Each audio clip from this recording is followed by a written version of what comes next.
We would like to thank everyone, especially po yung mga nag-lead ng ating interagency alignment workshop. Siyempre, yung DepEd, ayan, and then, siyempre, dyan din po yung mga kasama natin from CHED and TESDA. Tapos kami naman po, from the industry sa construction sector, spearheaded by PCA.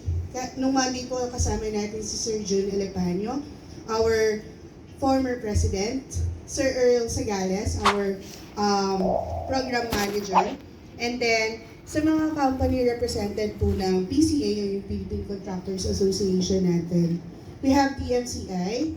So kasama natin yesterday at Monday si Sir Jay Miranda and si Sir Mark Verdaguer. Tapos sa DATEM, kasama natin si Sir Maki and si Sir Tony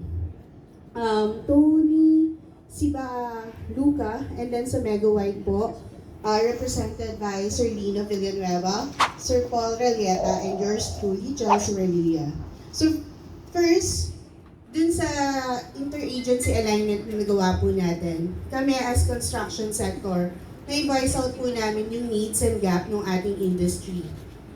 Tapos, yun kasi yung gap sa competency na required sa ating workplace. And then second, malaking tulong to kasi yung future output po nitong workshop natin, may ihahanda natin yung mga learners niyo po and ang aming future na workforce with the basic knowledge and experience na need nila as foundation dun sa trabahong pupuntahan nila.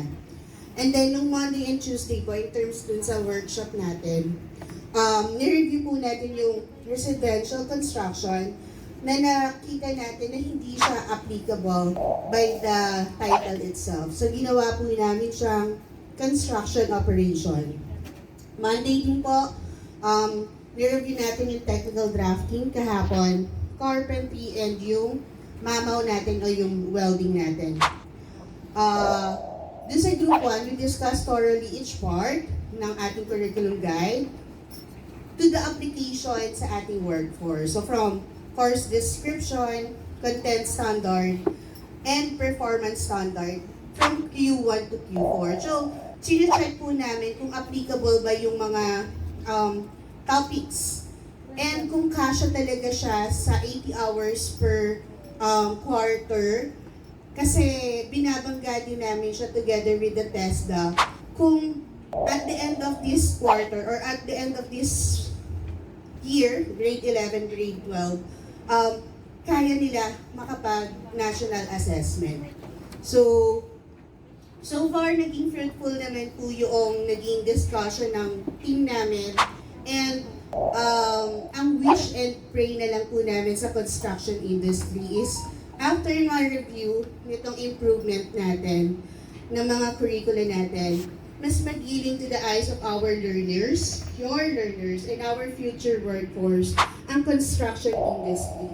Yung tipong hindi na kami yung last option ng mga, ang tawag dito, yung mga napilitan nilang mag-aral. And yung laging sinasabi na walang kasipag-sipag mag-aral, kaya napunta sa construction sector. Kasi ang construction industry po, isa siya sa key player ng pagpapaunlad sa ating bansa. Kasi through our world-class project, tumutulong po tayong ipaunlad ang ating Pilipinas. Maraming po salamat.